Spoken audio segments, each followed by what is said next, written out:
In a medical facility somewhere in Hutton space, a commander is feeling a little perturbed. When a day that you happen to know is Thursday starts off sounding like Sunday, there's something seriously wrong somewhere, He muttered to himself. It had been 14 days. 14 days of hearing the squeak from the wheel of the catering trolley as it passed his door. 14 days of the hatch opening and a gloved hand passing a covered tray of mystery food through. 14 days of being on my own. I'm bored. He continued. Today, on the last day of his isolation, he had the enormous feeling that something had gone dreadfully awry. He glanced at his wrist, then at the wall. He was sure it was 8:30, but there was, as of yet, not a sound from the small radio next to his bed. As if on cue, the airlock door opened, and the whoosh of marginally less stale air past him as he stood.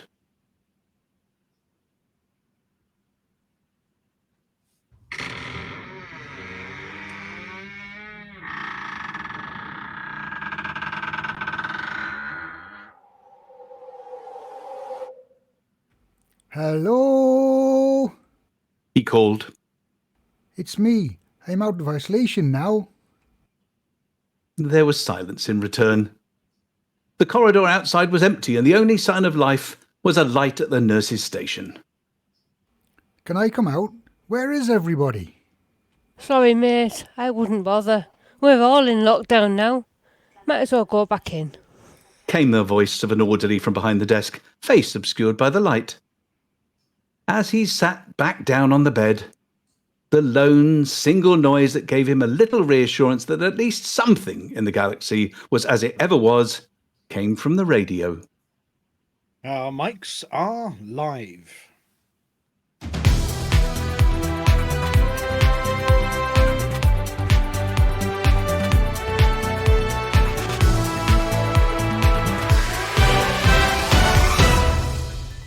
Good evening, everyone, and welcome to Hutton Orbital Live. Hang on, Norma, what on earth are you doing? Sorry, just trying to find somewhere for my new pot plants. Where on earth did you find that monstrosity? Well, there was this meteor storm, lots of green flashing lights in the sky, and then I found it just lying on the ground. Looking poorly, so I rescued it. Been feeding it back to health again. What have you been feeding it? It looks terrifying. Sausages mostly. Don't do that, Lou, you'll upset Audrey. Audrey? Well, I had to give him a name. He's so cute, in an ugly and toothy kind of way. Ah! It's got me finger! I did warn you. Naughty Audrey, that isn't a sausage. Now put Lou down. Norma, why don't you take it through to the green room? There's lots of lovely people to eat in there. Don't you mean meat? Well, some of them qualify as meat, I suppose. Oh, okay then. Audrey, you behave. No chewing on the guests.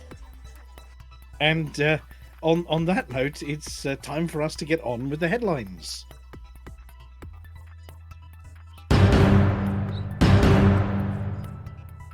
It's Penguin's revenge, as he's doing the unwrapping for once. Who's been helping with station repairs? Rat rescue required record readily reached recently.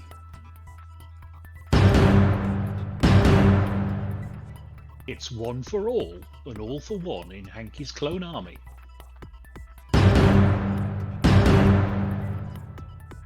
Cannon haven't yet got a Scooby. We don't know how it's really done, and we're sticking to it.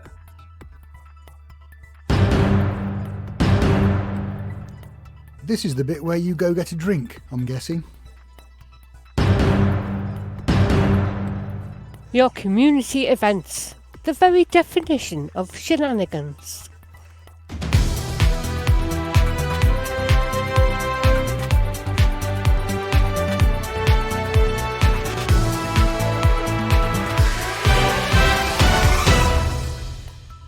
First, this evening, news has come in from the carrier MPV Everest that refueling operations to Casey Station on New Antarctica have been completed. Accompanied by mission leader Commander Dogsbreath, as well as representatives from both the Fuel Rats and Cannon Interstellar, the specially adapted carrier has offloaded cargo and scientific teams, as well as enough fuel to power the station for at least another year. The mission hasn't gone without some concerning close encounters of the native animal life kind, with a series of attempted thefts of valuable fuel rat and cannon equipment attributed to what can only be described as a particularly curious penguin. Having met the team when they landed, this penguin magpied his way into their equipment locker and began hoarding anything that looked even remotely shiny, including tools, mugs, water bottles, and the avian cheese. At least someone likes it, and of course the leftover Thargoid resin in the bottom of one of Cannon's canisters.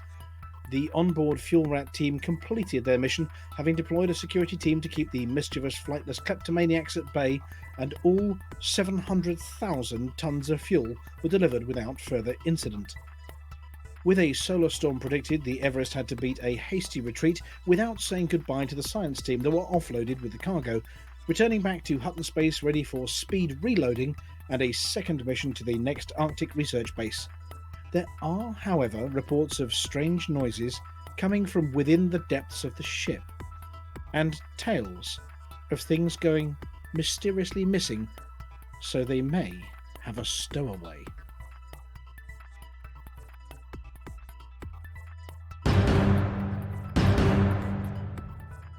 The most recent Thargoid invasion was repelled, and repairs were made quickly. Much, much quicker than ever before. It is because the Thargoids have gone soft, and are only delivering love taps instead of deadly blows. It has been said that it's not because the Thargoids are weaker, but because we're strong. We're better at repairing. And that this is due to the use of fleet carriers and their ability to carry enormous quantities of materials and a seemingly infinite number of ships. Have you noticed that no matter how many ships land on a fleet carrier, with a little bit of work, it's still possible to store more of them? This is puzzling. And we've been investigating how this all works. We tracked down an individual who runs what he calls a fleet carrier.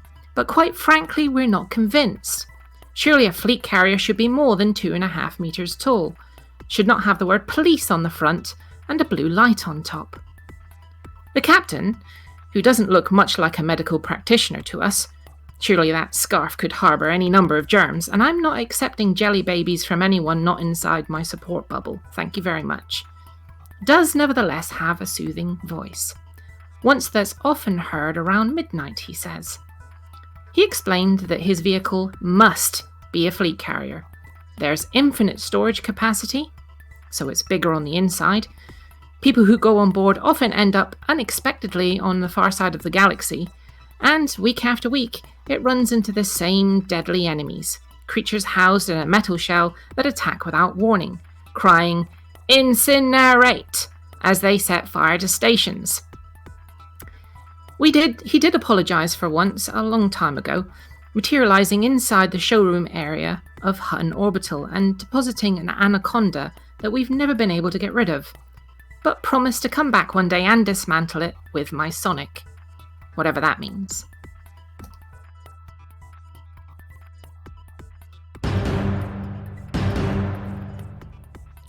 The Fuel Rats, those crazy, lovely, magnificent group of commanders that give up their time and credits for no benefit other than to help out their fellow pilots, regardless if they're a new player caught out by an unfamiliar galaxy, if they're an experienced pilot who just wanted to see what happened when they used Jumponium to get to a distant star, or even if they've been a little worse for wear and gone for a lie down for a few hours whilst leaving their ship to sail right past their destination and return to their cockpit to find their ship a long, long way from any scoopable star, no idea of the direction of the nearest fueling station, and no container to get fuel in even if they made it.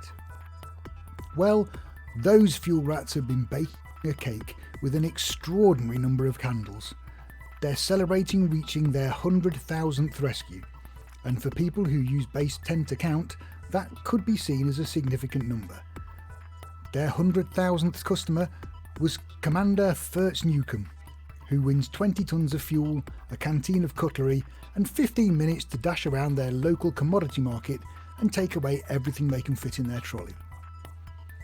The rescuers, and it's to them that we tip our hats, were Commander Tubbleflip and Commander Julius Set, aided in dispatch by Commander Delrin. You will probably have seen the competition that was run by the Fuel Rats to design a poster to celebrate this milestone, and we'll be showing you a vidcast of the entries later in the show. We hope that the Fuel Rats may continue their charitable work for a long time, and if you need big breaths to blow out your candles, Norma has volunteered.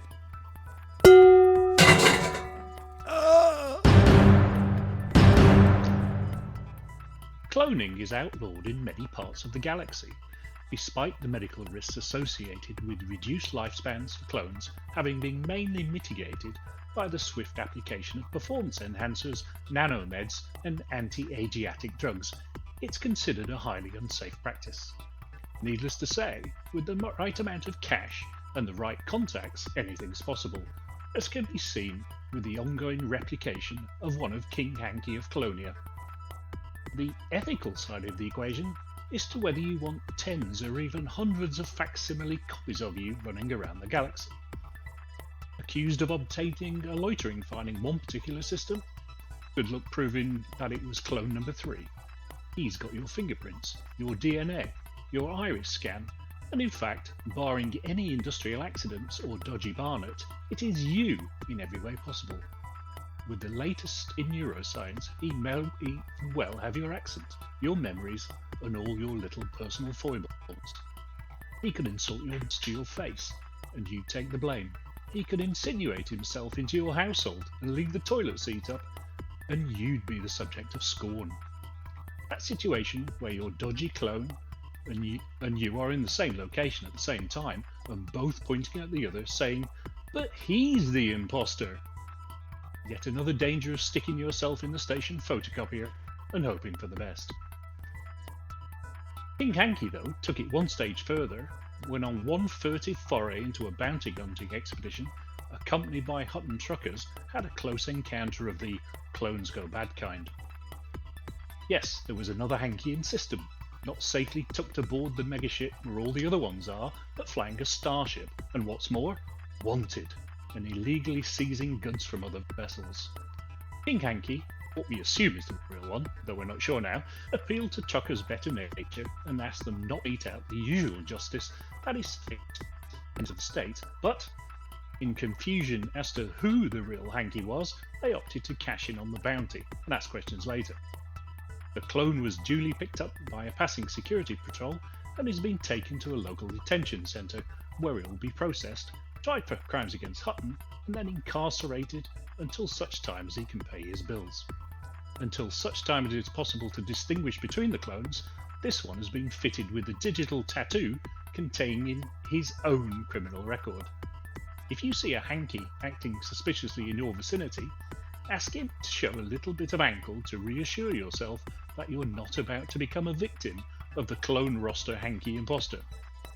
You know where your clone is at 5 AM? If the answer is dirty dancing and listening to pounding techno music, it will be the least of your worries. As the Marlinus would say, Theta 7, Commander, Theta 7.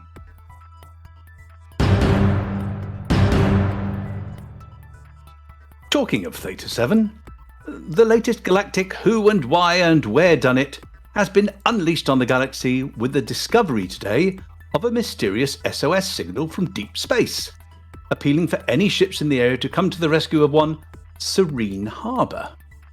As is usually the case, the boffins at Cannon Interstellar have donned their tinfoil hats, put down the tin of biscuits, and loaded up the Cannon mystery machine with ascots and Scooby snacks and headed out to get to the bottom of everything.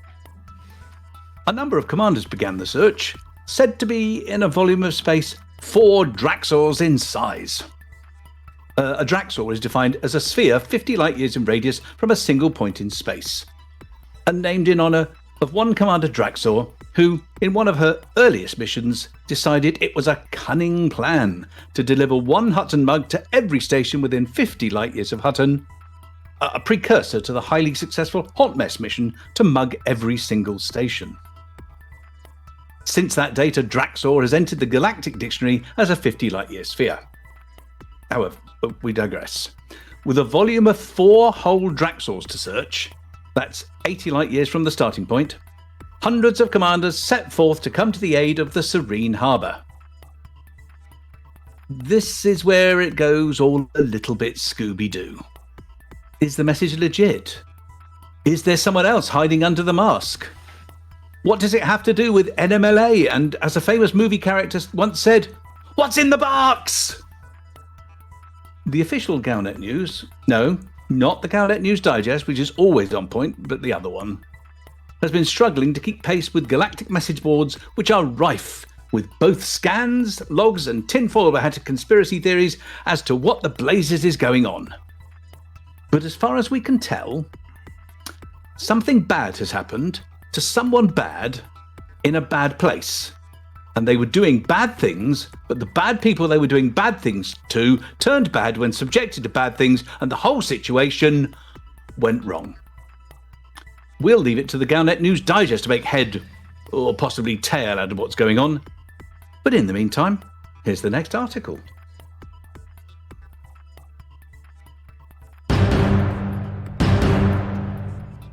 Linking to the last article and the forthcoming Galnet News Digest together nicely, there has been speculation in recent weeks about physics. More importantly, the physics of orbitals. Commander Fosdyke, celebrity photographer and investigator, has found himself at the heart of a brouhaha this week after his latest series of photographs of sleeping celebrities. We won't ask why he's papping people in their sleep, as it's a little creepy, appear to show commanders and their companions aboard ships and stations accompanied by objects that aren't floating around. Speculation as to how the blanket state is put have ranged from magnets to Velcro and even some strange ceiling contraption with a fan that blows you when you're in bed.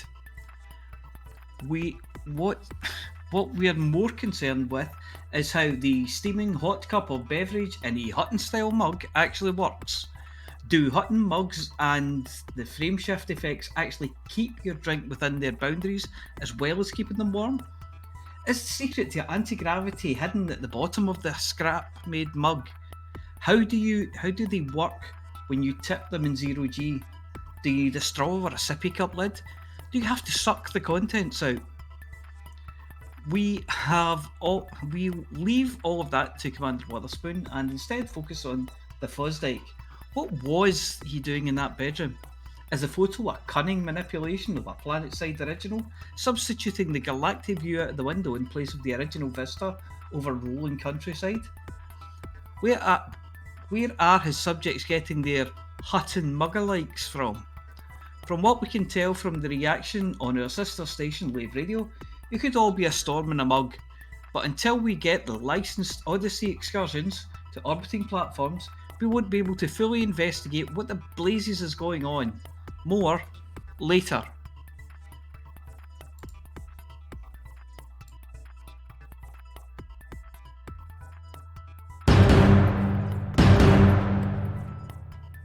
Well, a wise man once said, you can't please all of the people all of the time. And to be fair, who'd want to? There are a large number of people I'd much rather annoy than please. But I digress. Being truckers and faithful followers of a dog of ill repute, we are a generous and joyful bunch, in our own selfish and grumpy kind of way, and sometimes we do manage to please all of the people, for a time. For the explorers, we're pretty much steady across the board. There are a few issues as always, but nothing all hands on deck, so you can be happy that you're free to do what you enjoy the most, buggering about in the black, finding stuff that nobody cares about. For the miners, yes, not minors, this is not a PG broadcast, and anyway, they should be in bed. They have to get up early to clean those frameshift drives, okay? Right, for the miners, you can be happy that we're mostly in boom, so you can do what you enjoy the most and get the maximum rewards from our flourishing markets for your spoils. For the traders, you can be happy that not only are we in boom, but we're pending an outbreak in Epsilon Indy. and we all know how much you love exploiting that market. And finally, for the combat pilots, we have civil unrest in Barnard's Star. Why should that make you happy? Well, guess what the best way to stop civil unrest is? A demonstration that crime will not go unpunished. Yes, bounties. Get to Barnard's Star and punish those pirates, smash those smugglers, nail those ne'er-do-wells, and generally crunch criminals. Oh, and Hanky says everything's fine in Colonia too. Over to Norma.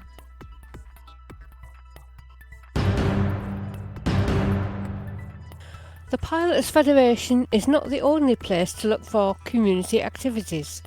Our community itself is full of adventures whose rewards, unlike one of Flossy's CGs, may not be huge, may not be a new module for your ship or millions of credits, but the emotional rewards can be far greater.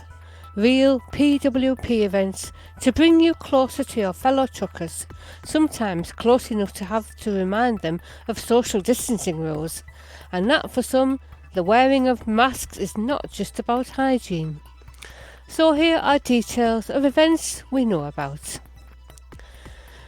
The elite races have a busy weekend planned, with separate events on Saturday and Sunday. As you might have seen and heard in the Pilots Federation broadcasts before we came on air, on Saturday 30th of January, the elite races have an SRV event, Round 7 of the Scarab Mastery Championship, starting at 1800 UTC in the Delcar system. You can join their Discord at bit.ly Elite Races Discord for details.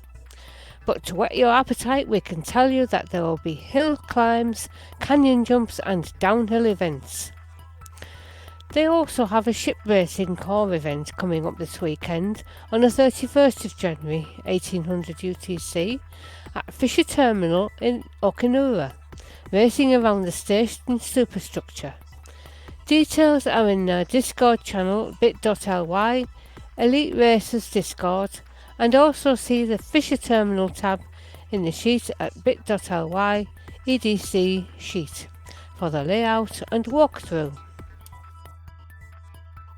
Last week we covered the early news of Eris Maidlung's indecision and abdication of responsibility regarding the route for his fleet carrier FTP Ishahan, where he's asked everyone else to respond to a poll to decide every week or so in what direction the fleet carrier should travel.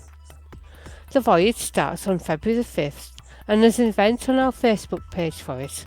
Plus there's a post where the poll is taking place, and there are some pretty graphics for everyone to look at and wonder what the heck they mean, and the quick way to get there is bit.ly help Eros.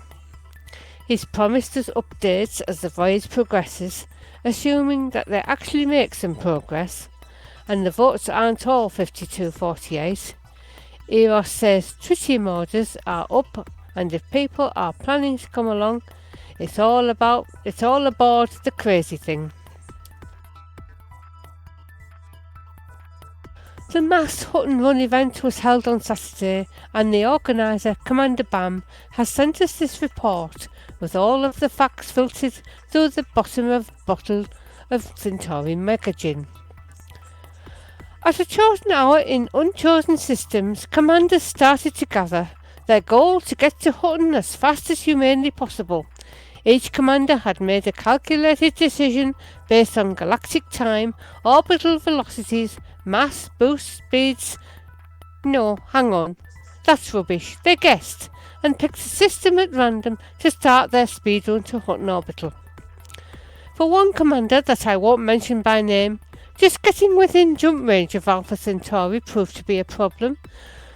The fuel rat may have been required, but he clicked the self-destruct button instead of the rat signal by mistake. I'm not sure Commander Babster had his stream running at this point. A fleet carrier was in place with several commanders ready to act as wing beacons to drag our racers out of supercruise, and as they departed their chosen starting systems, wings were formed, beacons fired up and nav locks engaged. The race was underway. What followed was nail-biting 1 hour 20-ish minutes of immature banter, mainly based around booze, double entendres, politics and Animal Farm. No, not that version. Oh, okay, it was. Skip forward a bit and our first arrivals faced the nightmare of docking permission denied, courtesy of Red Planet taxis. I mean, who the hell takes a taxi to Hutton?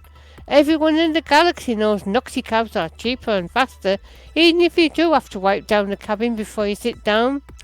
A plan was formed by the pilots present to reserve landing pads and then turn down the docking offer seconds before the next racer exited Super Cruise in an attempt to keep the landing pads free. Soon a steady stream of commanders were dropping out of Super Cruise and making a dash for the landing pad, hoping to be faster than the previous pilot, then making a complete pig's ear of aligning with the pad and deploying landing gear. This is the Hutton way. There may or may not have been shenanigans involving non-consensual contact, beam lasers and missiles that accidentally caused DeadmeatGF Sidewinder to recycle itself, and Commander Cully 388 may have had to run like a big girl's blouse due to hull integrity. A huge 07 to Aemilia for doing 2 runs after not being totally satisfied with the first attempt. Most people found the second time take longer to arrive, but this was not the case for our Aemilia. By the end of the evening, the standing record time had been smashed by a whole second by Commander Hardy, reclaiming his record time from Commander Overlight, putting the fastest official time to Hutton Orbital at 1 hour 22 minutes 20 seconds, a whole 11 seconds faster than Brett Riverboat, who held the record for almost an entire year. A big thank you to Commanders Hardy, Jintosh, Janix, Cully 88, DeadmeatGF, Little Baker, Aemilia, Socks, Monty, Rincewind, Overlight, Vector 833, Immortan Joe and Janix for taking part and making the Hutton run a PWP activity. And that's all the news we have this week about community-led events. Please let us know if you are organising one, or even if you just see one popping up maybe on Discord or the forums, so we can reach as many commanders as possible and spread the word.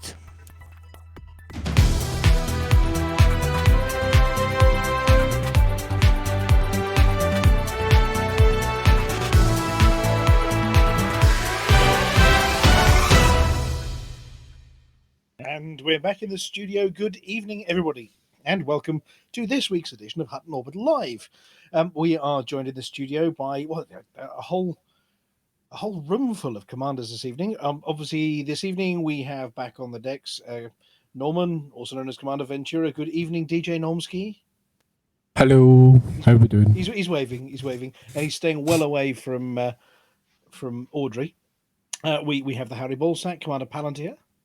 Good evening. And thank you very much for covering last week. That's all right. While I was otherwise to engage in important activities like trying to get my son rescued from the NHS and not catch horrible plague and all sorts of things. Oh. But and you've had a grand week. Yes, been very nice and quiet. Haven't been anywhere, of course, but no, it's been nice. You haven't been anywhere, of course, like the whole rest of the last year. Yes, quite. Yes, I'm thinking of trying to get a refund on this calendar. Yes. What have you written on last year's calendar? I can't Not read much. the first word, but the second one is all. Absolutely mug all. Yes. Something like that. Oh, those are not the same number of letters, but all right, I'll take your word for it. Well, yes, for words that sound a bit like... Yes, we do have an apology to make, by the way, due to a minor cock-up with the script. I know you did put it in the chat as well. Mm-hmm. That it is not the FTP is Fahan. Though that's a nice It's game of blankety blank. FTM, as in for the mug. Not for the pug. No, I don't know how the heck did I type FTP instead of FTM? Or I have no idea. Throwback to your previous techie days or something. I don't know. Maybe I copied and pasted it from them. I'm going to try and find out and see if Eros got it wrong somewhere, and I can blame him. Oh, right. Well, Lord Cog says maybe it's for the pickles instead. Pickles. Yes. Sounds like an idea for another T-shirt for you, anyway. And It would be. Sitting comfortably to one side of you and well away from the voracious plant that we've now put in the green room, it's Aemilia. Hello. Hello. And you spent your weekend viciously ejecting people out of airlocks. No comment. Not because you've taken on a role as a forum moderator or anything like that. Me? Forum moderator? Oh, no, it must be a game you were playing. I would not take on that much responsibility. No. We don't let you run around with anything sharp or dangerous or big levers for airlocks, do we? No, it's best not to, really. No, but and your week? My week's been it's good. Gaming, all the time, day in, day out. Nice and relaxing, anyway. Yeah. Busy doing nothing, working the whole day through. Isn't that the lyric to the song? I don't know what song you mean. Trying to find lots of things not to do. We're busy going nowhere. Where isn't it just a crime? No, A crime. Like to be We're unhappy, happy, but we never do half the time. There you go. Kiss Me Kate. Music to my ears. From Kiss Me Kate. It could be, or Connecticut Yankee in the Court of King Arthur. Oh, yeah, that one. Bustle. Yes, as sung by Bing Crosby, wasn't it?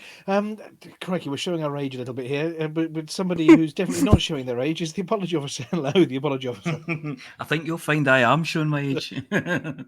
Oh, I just thought those were laughter lines. No, I'm ancient. But talking of ancient, we're celebrating a little bit this week. It's a many birthday kind of week. Okay. So we've got some happy birthdays. I thought maybe you could apologise for people getting a year old with not having done anything in the last year.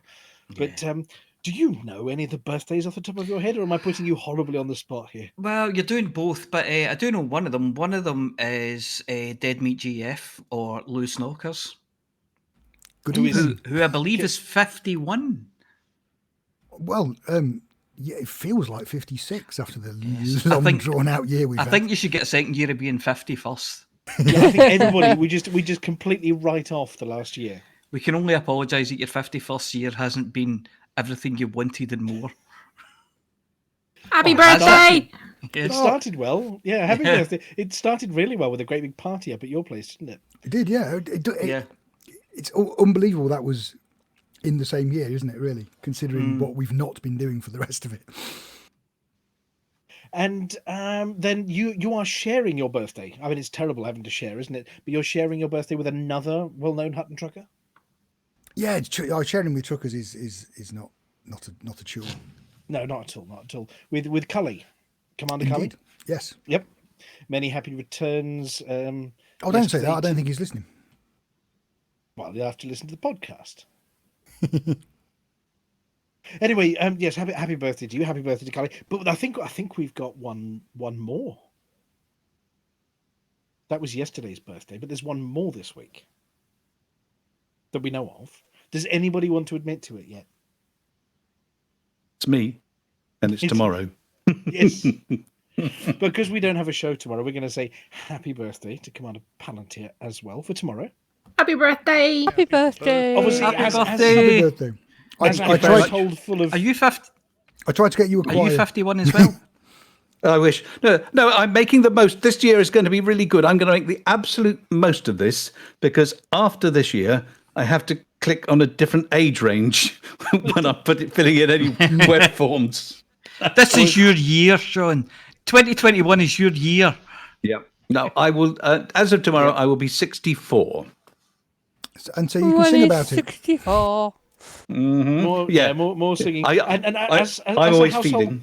As a household full of master bakers, I'm assuming you're going to have lots of master baking going on, and try not to set fire to the ceiling with the candles. It's a bit personal, isn't it? Yeah, that's right. I was very made a careful loaf where I today so I placed can my have bacon, K on that one. bacon for breakfast. And my lovely baking wife said she's not going to make the cake tomorrow. We're just going to spend the day doing nothing together, and then at the weekend she'll make the cake, and then I get to share birthday again with relatives. Is via she going to Zoom. let you lick the spoon? You can't have birthday cake Yes. without licking the spoon. Yes. I don't know what's going to be on it, but yes, I'm definitely allowed to lick it. Yeah. And obviously, yes, substituting sort of one candle for every 10 or something like that, so we don't set fire to the house or set off the smoke alarms and that kind of thing. I'd have to use LEDs or something. Yeah, seen from space. Yeah, because if I light all the candles, I'll have the police come round thinking I'm growing marijuana. Yes, your house is glowing unusually brightly, sir. Well, it is my manyth birthday. But look, happy birthday to all of you, to everybody for tomorrow and yesterday and all sorts, and of course to any Hutton truckers that haven't told us it's their birthday, but we should celebrate with them anyway. Talking of things that can't be seen from space or in space, we have had an update just now that the SN9, the latest rocket launch from Elon Musk and SpaceX, got scrubbed. Just a couple of minutes ago. Why, was So it that's dirty? one thing you won't be seeing from space yet. They decided not to launch it today because the FAA decided it was a new craft, not a recycled one they'd used before. So the FAA put the kibosh on it and said, no, you can't launch today, no, at SpaceX. Which is a bit rubbish. A lot of rubbish. Yeah. So there's much sulking and snarking going on at the moment by lots of people over at SpaceX that the FAA decided they weren't allowed to launch today. But, safety first. I'm sure there was a good reason. But we will be looking forward to that when it does come up. It's the next test launch of that one that came down sort of sideways and then, nearly landed, but sort of explosively landed last time. You know the one. The one we're going to be sending to Mars, apparently. And we're also 2 weeks away, talking of Mars, 2 weeks away from the latest NASA lander landing on Mars. So in a couple of weeks' time, hopefully we'll have lots of news about that happening. 2 weeks, 3 weeks? 3 weeks, 21 days now, Perseverance. There we go. three weeks away. And of course, yes, Commander Chix has joined us in the studio as well. Good evening, Commander Chix. How is your exploration going? Are you still exploring? No, I'm killing bad guys in Barnard Star. Oh, you've gone pew-pew. Yes, I've very conveniently, I can park my fleet carrier within half a light second of a Hazardous, so... Well, that's all right. Somebody Barnard commented Star's a bit earlier, of it's like fishing from your back deck. Yeah, well, a bit of a funny one, because obviously, DeadmeatGF say, obviously you gave us some instructions earlier about it. It's all a bit chilled and you can go blow things up in Barnard Star. Yeah. Now, doing the work in Barnard Star is going to have absolutely no effect on the influence at the moment, is it? Very little, because everyone else is in conflict states of varying types, elections, wars, etc. Yeah, they've all picked a fight with each other. So what we're trying to do is get over the sort of the unrest kind of lockdown-y, police state that's turned up in Barnard Star at the moment. Yes. We're trying to clear that state. We're not worried too much about the influence at the moment. No, you probably won't see any major gains, but if we don't clear the civil unrest, then when the wars end, we'll be the one that takes the hit, which could be unpleasant. Yes, not good. But thanks to all the commanders out there at Barnard Star who are helping. Obviously, Chix is, I think, is it Rinswin's been out there as well? He has, yeah. And a few others working hard to make sure we don't end up with problems in Barnard Star. That's a lost cause. We always have problems in Barnard Star. They're stopping a particular type of problem. Segueing beautifully from that link over to Flossy, Barnard Star is the home of another radio broadcast, isn't it? A documentary broadcast. Yes, it is. Yes, it's the Barnard Star Dockers. And the latest episode of Beyond Dockers, I think is it 3? Episode 3, yes, I think so. Has now been released, and you're in it. Yes. Have you got top billing yet? I mean, are you put at the top of the poster? Well, I usually have a fairly big part in it. I was going to say you have sizable parts. Anyway, That is not a thing to say when you're talking about Dockers, is it? I thought you were the poster girl, Flossy. You're all right, yeah. Yes, wearing your negligee and sort of lounging around on the front cover of the poster somewhere. Yes, That'd be scary. Stars of the so it's not silver screen they have over Barnard Star. It's sort of a slightly smudged ochre coloured, I think. But yeah, so how might one find, first person to answer the question wins no prize at all. How might one find Barnard Star Dockers, Beyond Dockers, episode 3 on the jolly old internet? YouTube. BS News. Oh, I can't remember the exact thing now. BS.news Dockers. Is it bs-dockers.com? I believe it is. But There we whenever go. Yes, whenever it I is. click on that link in my signature on the forums, it misses off the first bit. And it gets dear. some unknown page. All right. Well, yes, it is bs as in -dockers.com. Yeah. As That's the one. Commander That's the Palantir one. has pasted Yeah. into the chat. That's the one. Yeah. Yeah, it is funny. It's very rude. If you're easily offended, please don't listen to it. And if you aren't easily offended, just get ready to laugh a bit. And yeah, it's a wonderful production written by Mr. Shouty with help from. Does LCU help with LCU, this one, or is it yeah, just LCU yes. helps write and as glued together Oh, from and all the- Mia. And Mia. Oh, and you. No, this one. I'm not responsible. I'm off And, for um, this one. never touched Robbie's it. in it as well. Of Yeah. course. And as glued together by the maestro himself, Commander Psycho Cow, with his scissors and his sticky tape. And it's really weird listening to the edited version because only sent out the script with our parts in, as it were.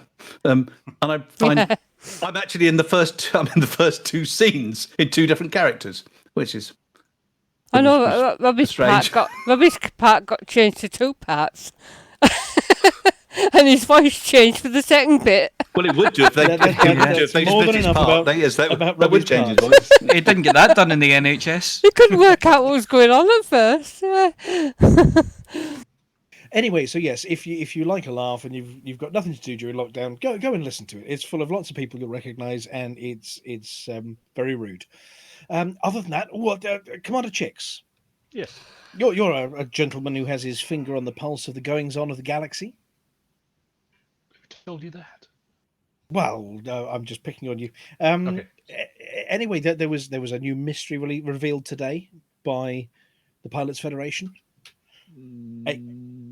Okay. A signal came out saying help. Yes, please send help. And then Canon Interstellar sent sort of hundreds of commanders off to scour Draxor's 4 Draxors of space. I think it's 4 Draxors. It's about 4 times the volume, isn't it, of Draxor's original thing, and found a base, and there are messages and all sorts of stuff. We're not going to put spoilers as to the details in here. We'll leave that up to the Galnet News Digest. Suffice to say, there are lots of logs and things happened, and it's all to do with news you've been watching recently, I think. NMLA stuff, you know. Does anyone know If you what say that stands so. for? Yeah, I have no. Anyway, well, no, I was hoping. NMLA. NMLA.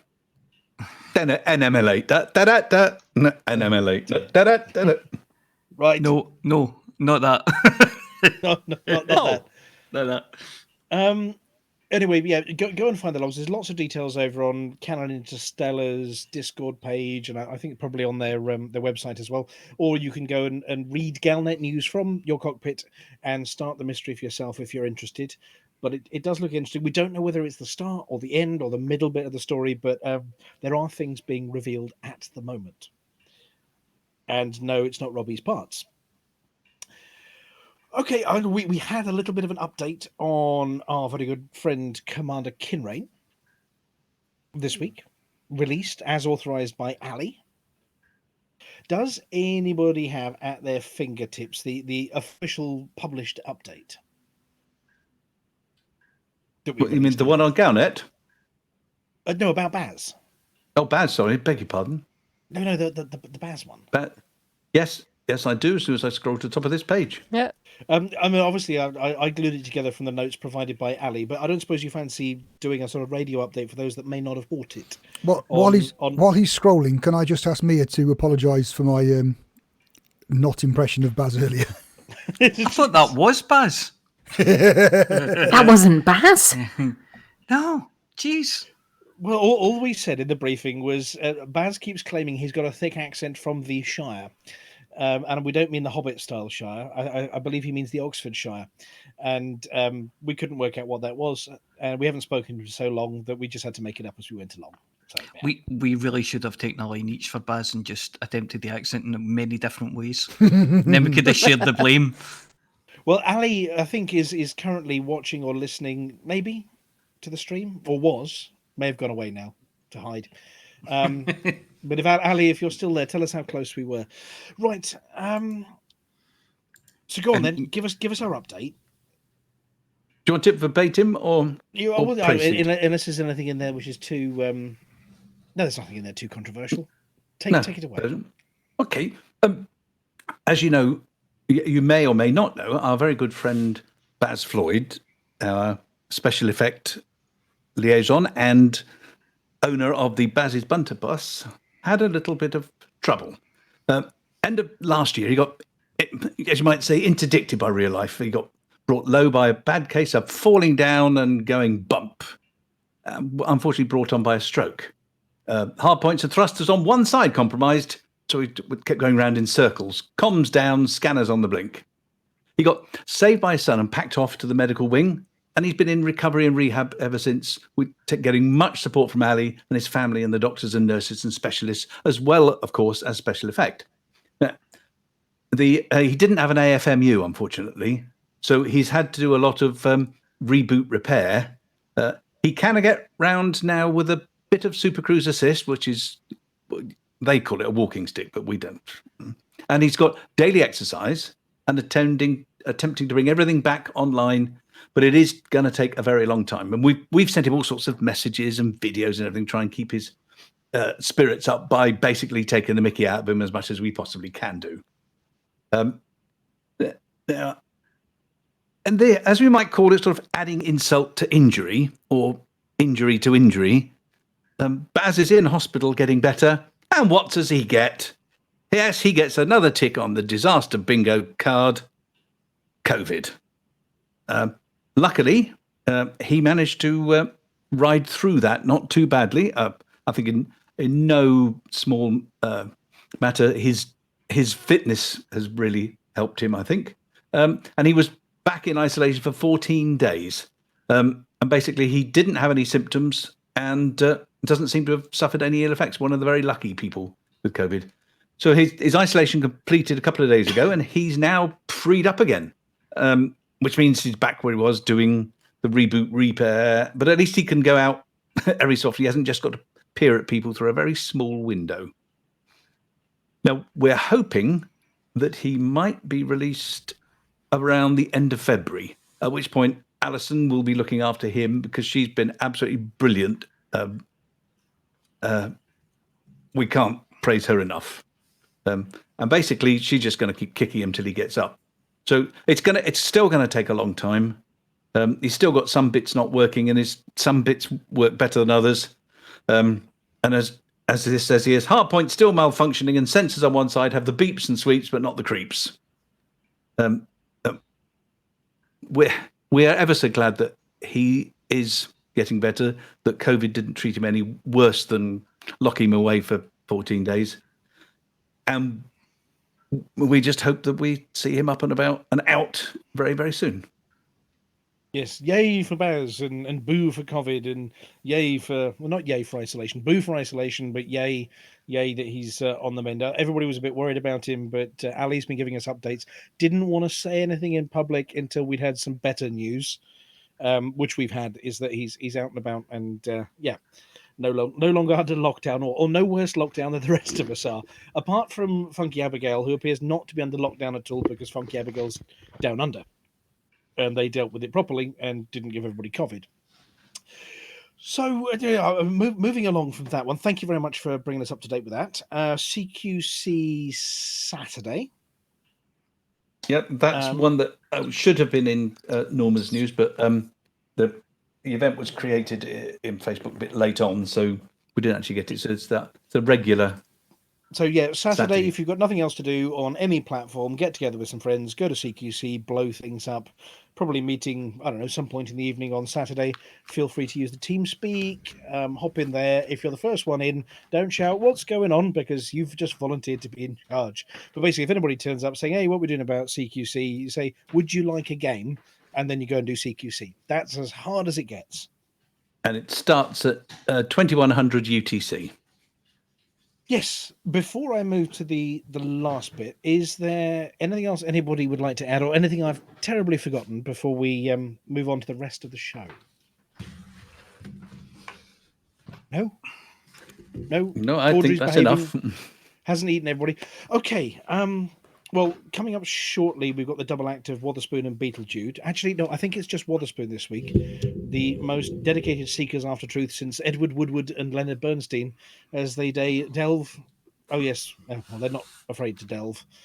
But first, we received the bad news this week that Mira Furlan, the voice of Chase from the HCS voice packs, and obviously as Delenn from Babylon 5, had sadly passed away. There have been many, many wonderful tributes to her from her co-star, colleagues, and friends, and we can only echo every single one of them. Babylon 5 creator J. Michael Straczynski said, "It is a night of great sadness for our friend and comrade had gone down the road where we cannot reach her. But as with all things, we will catch up with her in time, and I believe she will have many stories to tell us and many new roles to share with the universe. She was a wonderful, talented lady, kind, funny, and immensely loved by everybody she met. So our thoughts go out to her family and friends. And in a fitting tribute, we've got a short little monologue from some of the work she did for her part in the Elite Dangerous universe, courtesy of her friends at HCS. Above the sky, further and beyond the glow of the moon, out there lies your destiny. We shall visit many strange worlds and witness the wonders of our galaxy. Our course is set. Steady and true we will sail through the coldest, blackest, and deepest ocean of them all.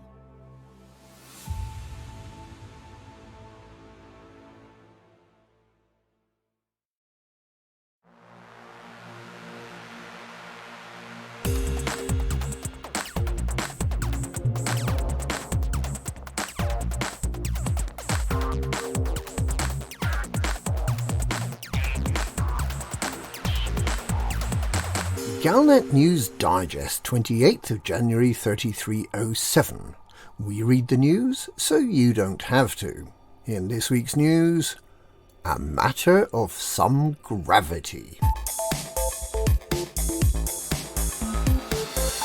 There's been some speculation among Pilots Federation members about what it might actually be like when we can get up and walk about, perhaps sit and chat, eat, drink, in different environments.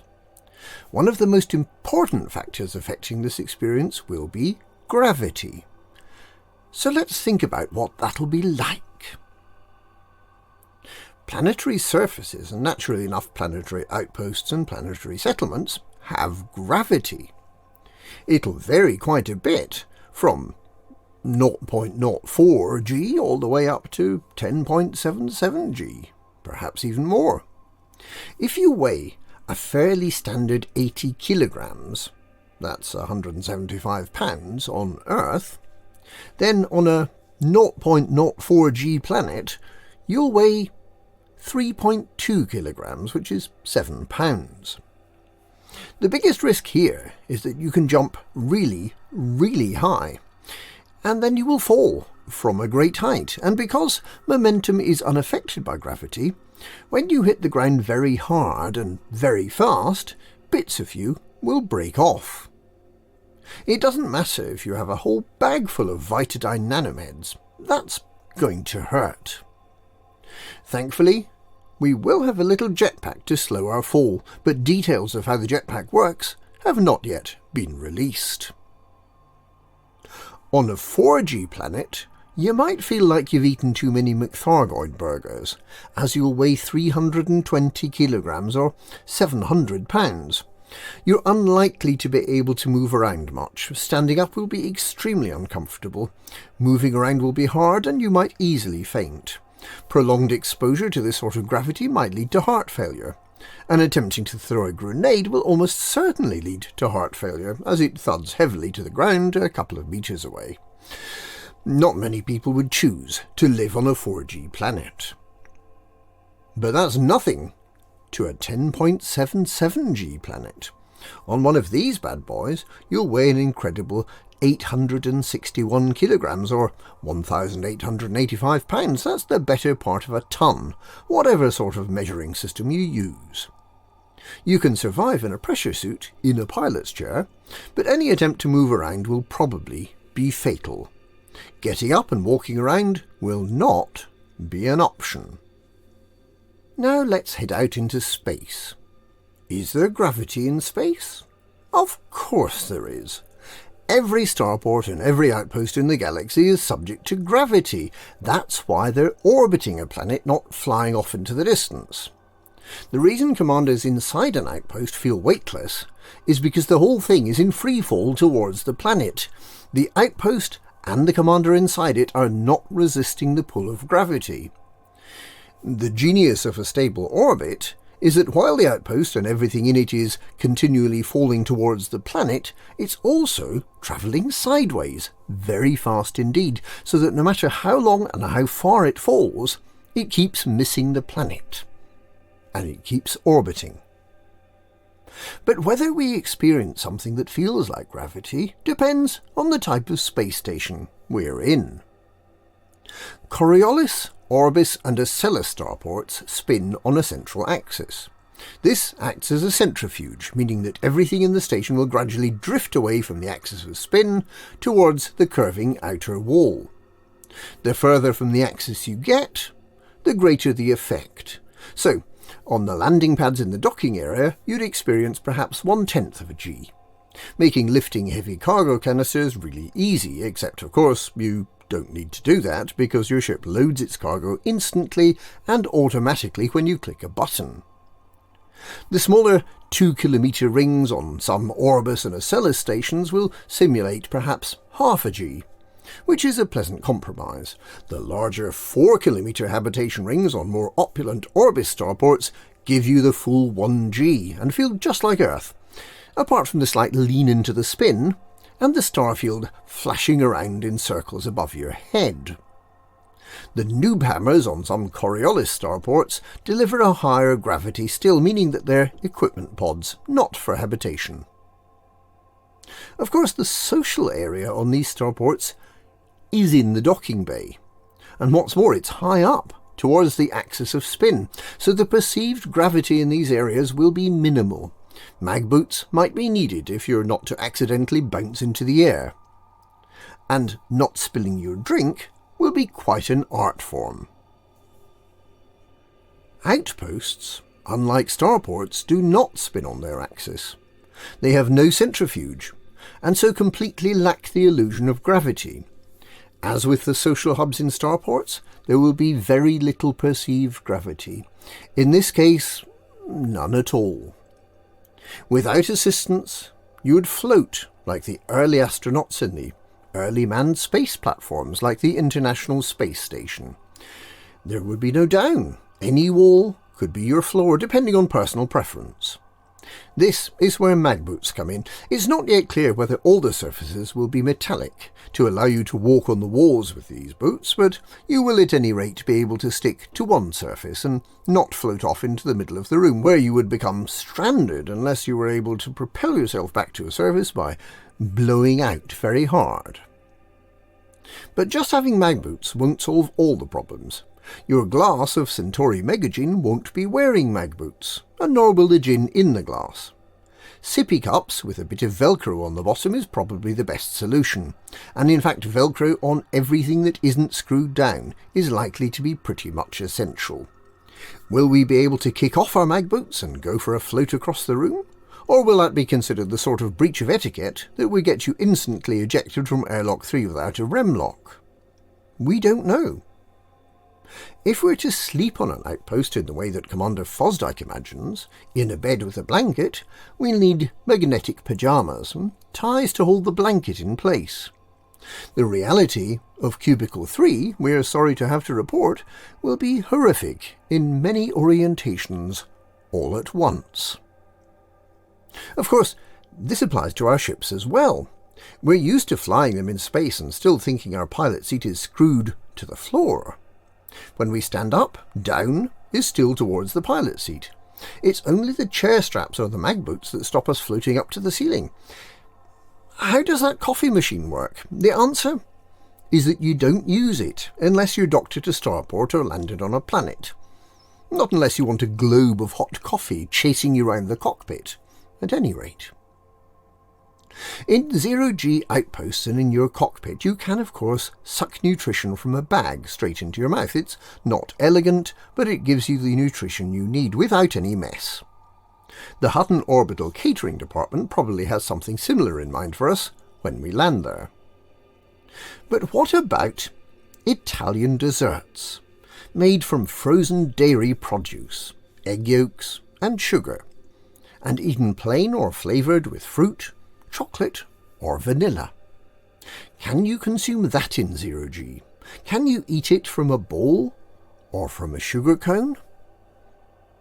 No, you can't. In space, no one can eat ice cream. And that's this week's Galnet News. Galnet News, we extemporise about gravity, so you don't have to.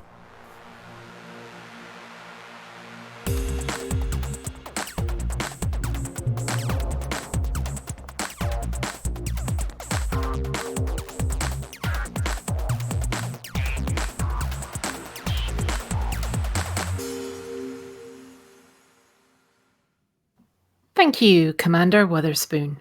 We watch him depart into the sunset, just before taking heat damage, and he explodes in a colourful but tasteful display. Ahead of Flossy regaling us with the latest news about CGs, we've got the promised vidcast, celebrating the artwork created for the Fuel Rat's 100,000th rescue. So sit back and enjoy the video before everyone's favourite Fuel Rat herself brings us up to date. Greetings, Commander. This is Uvelius Sång, and I'm your Fuel Rats Artists Collective curator for today. The Fuel Rats have just crossed the incredible number of 100,000 rescues. Well, that's really an incredible number. That's 100,000 elite dangerous commanders who were saved from a death in the cold light of the stars. To celebrate this unique event, the Fuel Rats Artists Collective made a poster contest down in 3306 to find the best poster for this event. Welcome to enjoy the poster collection, which 13 commanders contributed to the poster contest. You may also watch and download all these posters through the Fuel Rat Artists Collective website at fuelratart.org. And here we go with the submissions. The winner is Osamayor with Fuel to the People. Incredible work. Next is P-Siren Farseer, who took her beautiful little rat to ride on a fuel limpet. Great. The beautiful blue red python by Commander Deccanfire. Micro T, the close follow-up with the Micro T advertisement poster. Aldarin 32 Alpha has decided to print some beautiful red money. And Orange Phoenix is offering this colorful 100,000 rescues poster for us. Next one, Joshi Washi Whoop lights up the stars for the Fuel Rats. Thank you, Commander. Mike Levens with a beautiful Planet Vista for the Fuel Rats. And Geek Cyro is calling for the Golden Gascan 2 in 3307.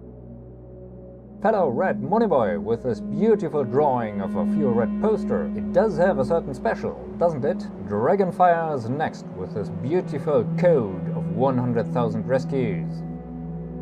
And a spontaneous, fast yet interesting work by Ron. And last but not least, Theo went with a pirate flag Fuel Rats poster.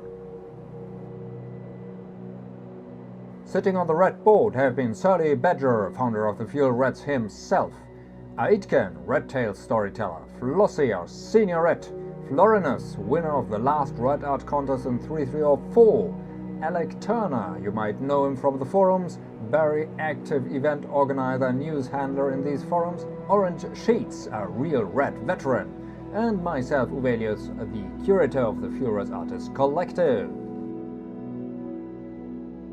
Frontier offered a real-world hotest for the first prize, and second and third have received community packs. I hope you enjoyed, Commanders. Red on! And don't forget to call the Fuel Rats whenever you run out of fuel. This was Uvelius Sång for the Fuel Rats Artists Collective and the 100,000th rescue of the Fuel Rats. Fly safe and remember KGB foam. See you in the Black Commander.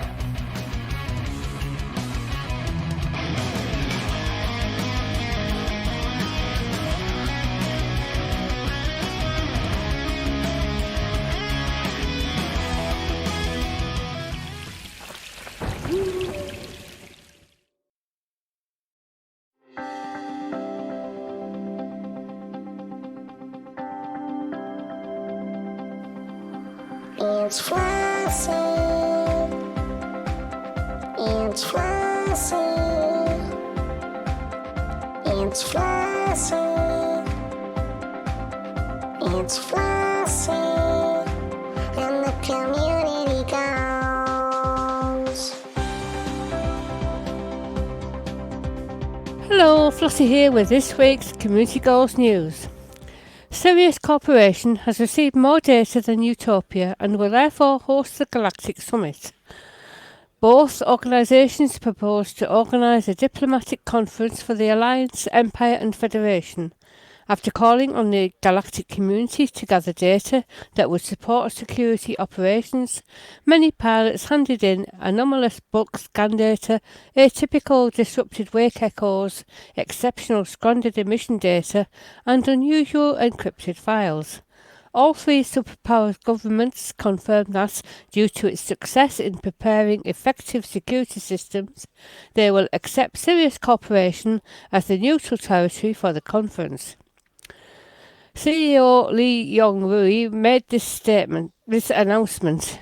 Thank you to all the independent pilots who supported us. Sirius will now begin work preparing for the first Galactic Summit, which we hope will increase peace and prosperity across the galaxy. Pilots who delivered to Sirius Corporation can collect their rewards from Goldstein Port in the Lembava system. Sim Guru Pranav Antal expressed disappointment, but confirmed that all who contributed to Utopia's initiative will be rewarded at Tanna settlement in the Plevnik system. Sirius Corporation has stated that the Galactic Summit is provisionally scheduled to take place over a 3-week period in late February and early March. No new CGs today due to the Planet Law event starting today. Elite Dangerous tweeted, an unusual vessel is in need of help. The Pilots Federation has issued an alert to track a Mayday signal in the Swoils XXD C1-30 system. Check out Galnet to find out how you can aid the investigation. On Galnet, it said an independent vessel has detected a fragment of a mysterious message coming from an unexplored region of space. Commander Elsa Solomon was travelling through Swoils XXD C1-30 system when her ship's communications array picked up a faint transmission. The message was as follows. This is an emergency broadcast on all frequencies from Serene Harbour. The transmission ended abruptly and did not resume. The signal did not contain any indication, data, or indications as to its origin. The signal did not contain any identification data or indications as to its origin. Commander Solomon gave more details to Vox Galactica. The message appeared in my comms panel as text and an electronically generated voice. I wasn't able to determine a source, only that it was broadcast within 80 light years of that system. My schedule was tight, so I couldn't spend long tracking it. I have no idea if Serene Harbour is a starport, a settlement, or even a megaship, but this is obviously a Mayday signal. Someone somewhere is in serious trouble. I've asked the Pilots Federation to share the information in case any of my fellow commanders can help.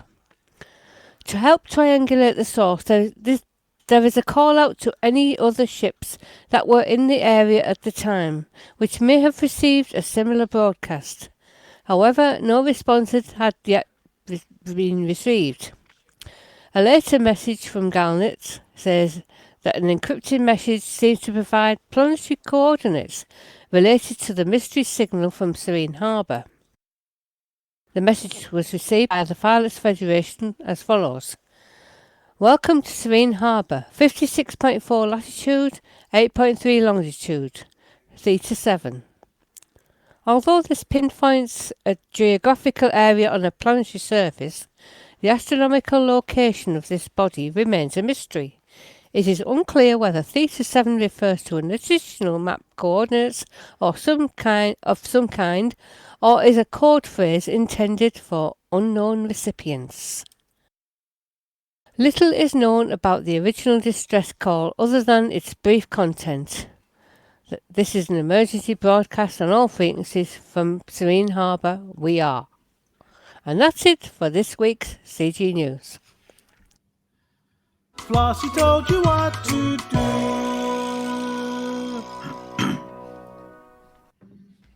Thank you, Flossy. I imagine that we'll be getting updates on that last story over the next few hours and days, and if anything breaks during the rest of the show, we'll let you know. Okay, all of that waffle means that the Tech Monkey should have had enough time to set up the next introduction as we go over to the Apology Officer for the sports results.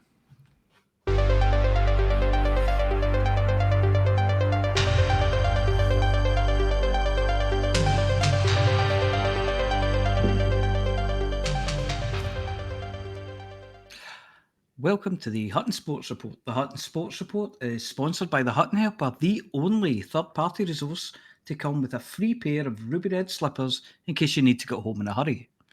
This week we have the I Don't Think We're in Hutton Anymore Total Marathon, the Who Will Give Me 50 Credits for a Flying Monkey Relay, the Collect One Brain, One Heart and One Portion of Courage Side Quest Extravaganza, the I Had Her in Custody but Then It Rained and She Melted Cup Winners' Cup, the Drop a House on Your Enemies Challenge, and the How Many Munchkins Can You Fit in a Holler Guinness Galaxy Record.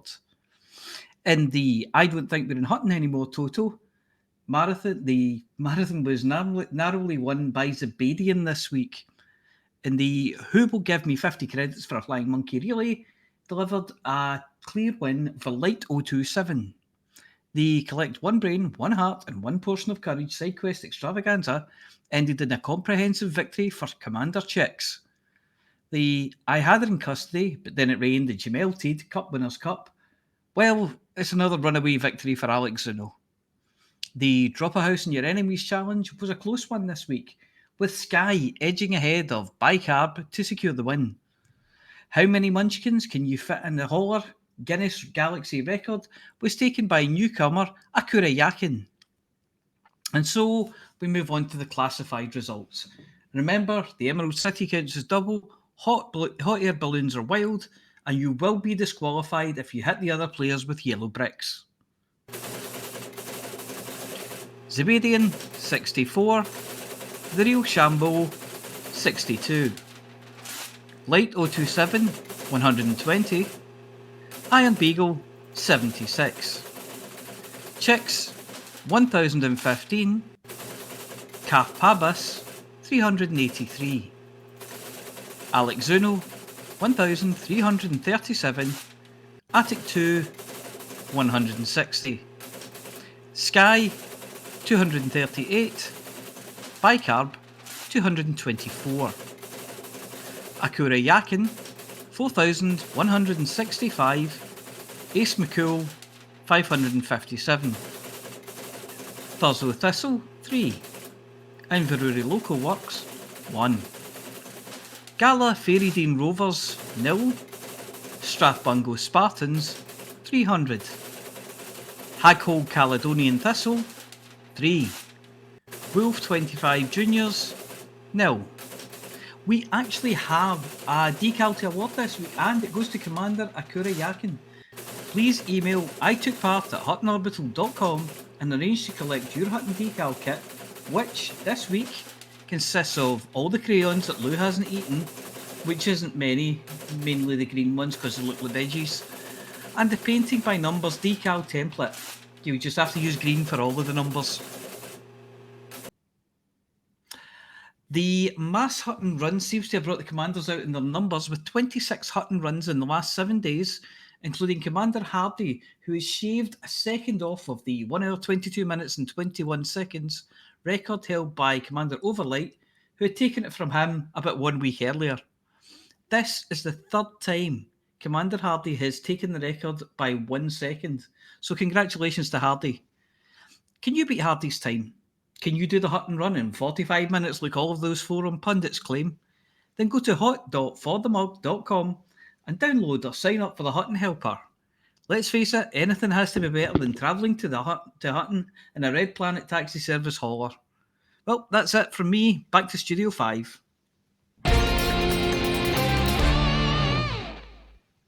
Thank you, Mia. It's nice to hear a new name for a change. Surely the regulars must be bored by now, or else their man will be calling them in for their tea. Anyway, it's time for the woman with no fear in her eyes, no blood in her veins, and the heart and stomach of a concrete elephant. It's Aemilia Hawk in this week's Galnet Food Digest. Good evening. This is Aemilia Hawk reporting for the Galnet Food Digest. I try the galaxy's most rare and dangerous foods, so you don't have to.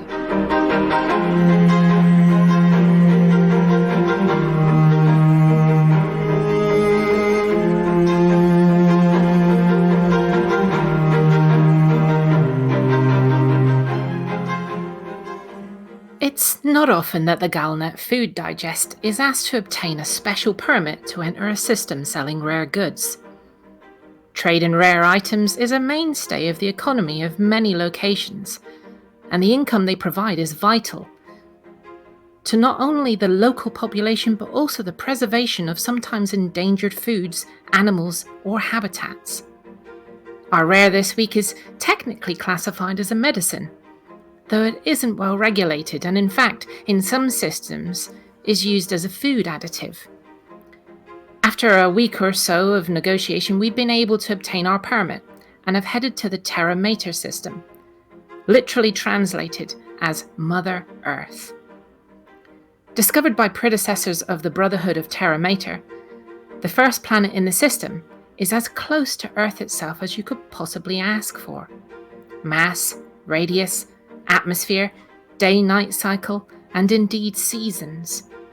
Convergent evolution means that the life that evolved on the planet closely resembles that of Earth, and even without settlers bringing in non-indigenous plants and animals, you'd be forgiven for thinking that you were back in the old home of humanity, albeit long before industrialization. It's a paradise, and despite their foibles, the Brotherhood do a fantastic job of preserving it. The Terra Mater blood boars, sold as an over-the-counter pick-me-up for vast sums of money, are harvested and produced planetside, with the export product being sold at Great Mines Station in orbit. Great Mines is the corporation name and brand name under which the blood boars are sold, and funded the station in its entirety from the profits from their sales. And yes, that's a number 8 in the middle of their name, just one of the local eccentricities. The blood boars themselves sound frightening, but are made up from a simple plant extract, and can be bought as a lozenge you dissolve under the tongue, a patch you wear on your arm, or a powder you can sprinkle on your favourite food. Eaten, it has a pleasant herby taste to it, and I could see this sprinkled on everything from my favourite pizza to a warming winter soup. It can even be made into a tea. It's not the flavour that appeals to most people, however. Terra blood boars have a side effect that has led to their prohibition for everything from professional sports people to scholars and students throughout the galaxy. They're a natural performance enhancer. One dose of this on your pasta and you're able to exert yourself well beyond the normal limits of human endurance. A 10-kilometer run before breakfast, uphill, in the dead of winter, wearing heavy clothing. A Terra blood boar lozenge when you wake up and you'll tackle that without even blinking. Climbing a volcano in a kilt in sub-zero temperatures with a ridiculously heavy backpack. A Terra blood jelly baby and you'll stride up it like you're having a walk in the park. Studying for your final exams.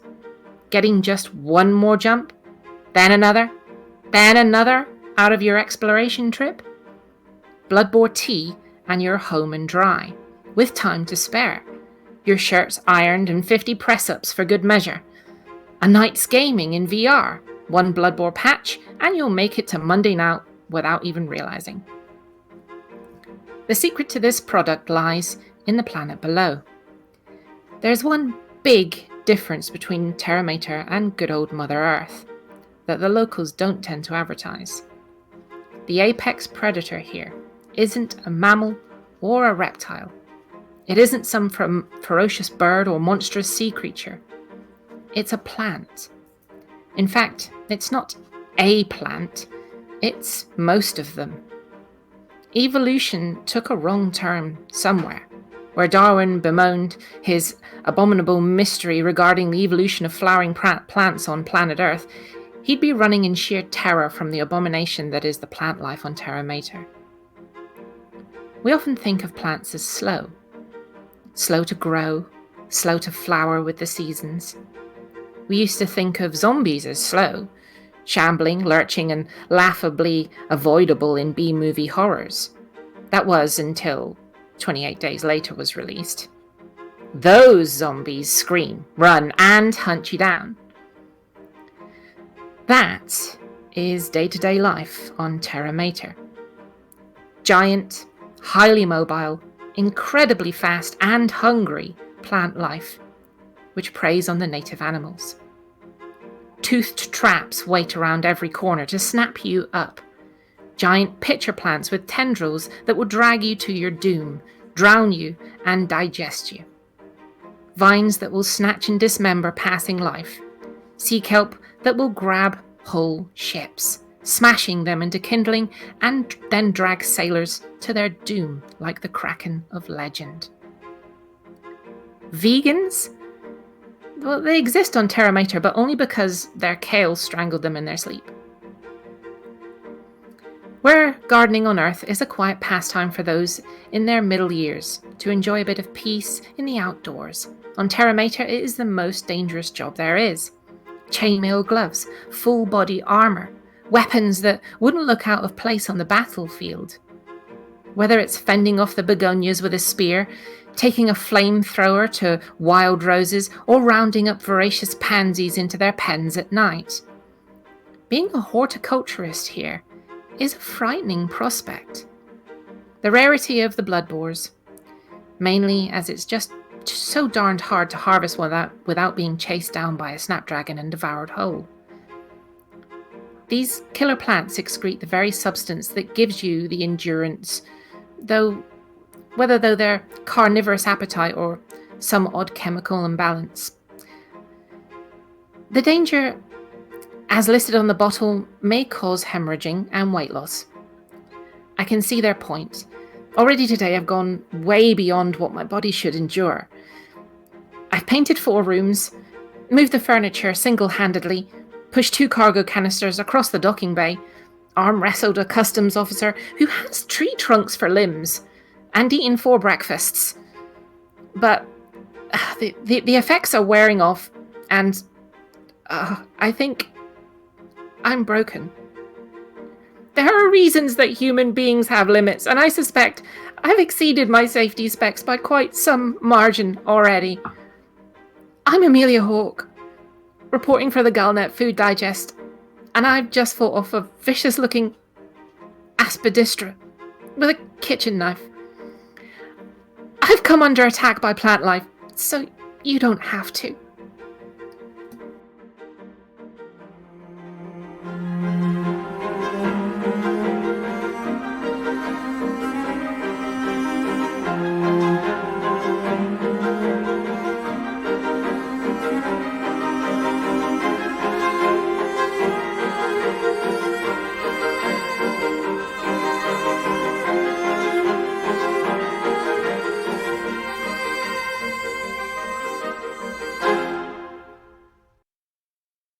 Thank you very much, Aemilia. Yeah, I mean, human beings do have limits. We do have like a level beyond which we're not supposed to go, don't we? Yes, we do. Yes, we do. And this stuff encourages you to go way beyond it. I mean, it doesn't give you any more strength, does it? It doesn't give you any more, you know what I mean? Zip and whatever else. It just makes you feel like you can do more. That's the problem, isn't it? It's... Oh, yeah, that's not heavy. I'll lift that. Oh, I've just bust my arm, you know. Like a very bad drinking buddy. Yeah, it is, you know. We have limits for a reason, but this stuff is sort of dangerous for those reasons, that you're going to end up doing something you're going to really, really regret later. Like I don't know, bringing a plant called Audrey into the studio and letting it loose in the green room. Flossie. What name's that? I mean, the dangers you go to on these things. I mean, that planet. I mean, it looks like a paradise, doesn't it? I mean, Terra, it sounds beautiful. Mother Earth, it's locked away, so it's not ruined by industrialization and, you know, building on everything. But you really wouldn't want to go on holiday there, would you? Oh no, not at all. Oh God, no. I mean, you go to the beach, you're sitting there under the palm trees, and then one of the palm trees lobs a coconut at you, and then drags you into the sea somewhere to drown you and then eat you. That doesn't sound very fun for a holiday at all. Definitely not. God, no. I mean, giving a bunch of flowers to somebody on that planet has got to be the worst insult you could ever give. They'll have your head. Oh, yeah. Yeah. Oh, where's my arm gone? Oh, that'd be the roses I bought you. Yeah. And it's amazing because I think that planet was probably the inspiration for Harry Harrison's series Death World. He'd probably come and copied it from you. Yeah. Lots of intelligent plants trying to kill you. Oh, I've never come across that one. I was thinking more about the start of the show and a bit of your John Wyndham's, where did the Triffids come from? Was that ever explored in the book? Or did they just randomly turn up? No, they came from space. It came from space. It was just space. Space in they They could have come from Terra, maybe. I believe they didn't go to the Isle of Wight. That was my memory of it. I think they were probably what it means is that the Triffids' natural enemy is probably the red squirrel. Well, there you go. The leaps of imagination we have here on the show. Yes. Now, we were going to go across the green room, but then it looks like the plant ate everybody. It's supposed to be a green room week. We know we're running late, and the green room feed sort of broke, and the radio feed sort of broke as well. But we're hammering it back into shape. There are 3 people in the green room. Should we just have a quick say hello? Yes. Let's just pop in and say hello. Should we pop in there, or should we drag them here to make Ventura's life? The 3 of them? Oh, well, why should he go it easily? Go on. No. Norman, are you okay for us to quickly pop up there, say hi to everybody, and then Scarpa? Sure, whatever you want. Yeah. Right, okay, yep. Well, okay, open the door. Flossie, can you have the flamethrower ready in case, Audrey's just getting a bit vicious? And let's all pop up to the green room. Somebody grab Chix on the way past as well. And here we go.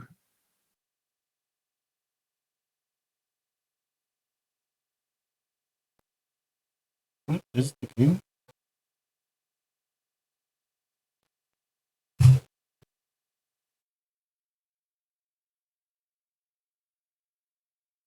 User in your channel is recording. That's okay. I think we've got Norman back now. We had a bit of a swapsies there. He was a bit scared by the carnivorous plant. But hello, the green room. Obviously, we've said hello to each other, but there are a few members of the green room in here that haven't been eaten by Audrey, the vicious killer plant. Who have we got? 1, 2, 3, 4. Yeah. Oh no, we got 2. Somebody's just run away. No, we got 2 of them in here. So should we say, Flossie, you say hi to one of them, and we'll say Chix can say hi to the other one if you can spot them in the list. Yeah, Flossie, you take our first guest this evening. Right, the first guest is Aidan. What sort of time have you had recently? redacted, and then there's redacted and some redacted. But apart from that, it's all fine. Oh, good, right. And is that all? Nothing else? Everything's redacted? Yeah, unfortunately, yeah. The redacted has been redacted, so I can redact, and I can neither confirm nor deny the redact. So, for the mug. I guess it's for the mug then. For the mug. Thank you. And Commander Taran, are you there, Taran? Good afternoon. How are you today? I've forgotten you're in a funny time zone. You're on the west coast of Canada. Thank you so much for not saying the place south. Yeah, that place. I'm glad we have the show this time of day because there's a good chance of him still being awake. Well, geez, you fall asleep once, I tell you. Are you in the British Columbia? That's correct. I am in British Columbia. Very good. And you had a good week? Compared to the last several, yeah, it's actually been a good week. So it's like Groundhog Week. Is that coming up? Every week is the same. Have you been doing much in game? Yeah, just working on some bounties in Barnard Star and some other stuff. I may yet see you there if our time zones overlap at some point. Oh yeah, well, yeah. It was good to see you at the Mass Hutton run. Oh, I'm glad I managed to get on for a few minutes there and do a run at least. A few minutes, at least an hour and 20, I would imagine. Hour 25 or whatever. Yeah, have you logged a decent time on the charts yet? I have an hour and 24 minutes and change. I'm whatever. Well, yeah, that's a proper laid back Hutton kind of time. That one. I mean, did you have a wing beacon active to land, or did you do it entirely by instrument and by eye? Well, I was late to the party, so it was me, myself, and I, and so I did not have a wing beacon. Well, in which case, that's a very respectable time with no wing beacon. I say that because my time was also set with no wing beacon as well. Where are you? Have you beaten me? Hang on a second. I'm just checking. Yeah, I know someone who beat you, David. Shh. Ooh. it's usually the other half when I've been naughty. We talked about that on the night, didn't we? Go on, fess up. Yes, we did. Well, who's been beating me? Congratulations, Aemilia. Deadmeat has been just. Hang on, but did Aemilia also do it with no wing beacon? I'm talking about fast no wing beacon runs. Like any excuse. Yes, as I didn't have any friends. But yes, Aemilia, you've just beaten me, haven't you? It was by 12 seconds, 13 seconds. You're faster than me. I'd have to do this one again. Yeah, Deadmeat's been itching to rub it in for like a week now. Well, we didn't have a Tuesday, so. Yeah, so and Tara, yeah, I mean there were some very, very good times in there. I mean, a lot of people up under the 1 hour 22 minutes now. 11 people under the 1 hour 22 minute mark. 1 hour 22 minute 59 by Interius Fusion is the slowest in the 122s, and obviously the fastest is still Hardy. But I think Overlight's planning another attempt at beating the record. But no, Taran, you're in the same camp as me. Didn't have any mates on the evening, so yeah, racked up a very respectable solo effort. But I was quite happy with it. So I mean you're in the first page. But and Deadmeat, you're slightly faster than Aemilia. Only slightly, yeah. It was a really good couple of seconds. Yeah. We will be doing it again. I'd like to say Aemilia was in a dolphin, which looks great when it's coming into the station. It was good, and they're so maneuverable. I love dolphins. I still need to try mine in the Speed Eagle, the Spiegel. You got to remember, I'm used to driving a Type 9, so anything is maneuverable in comparison. Pythons feel maneuverable when you jump from a Type 9. Well, Taran and Aiden, obviously Aiden's completely redacted, but Taran, do you have anything else to add for our very short green room? I think Audrey's eaten all the rest of the green room inhabitants, which makes for a nice short green room this evening. Do you have anything else to add to No, it's just nice to actually be able to listen to live again for a little while. So it's lovely to have you along on the show as well. Okay, well, if we've got nobody else sneaking in, I don't think we have, do we? No. So yeah, everybody, get back to your trucking, take part in the events that Flossy told you to do. Go and find out what these mysteries are. If not, go and blow things up with Taryn and with Chix over in Barnard Star. Other than that, it remains for us. What do we normally say at this point during the show? For the mug! For the mug! For the mug! And good night. Ladies and gentlemen, that's the end of the show. Everybody's buggered off now, so why don't you bugger off?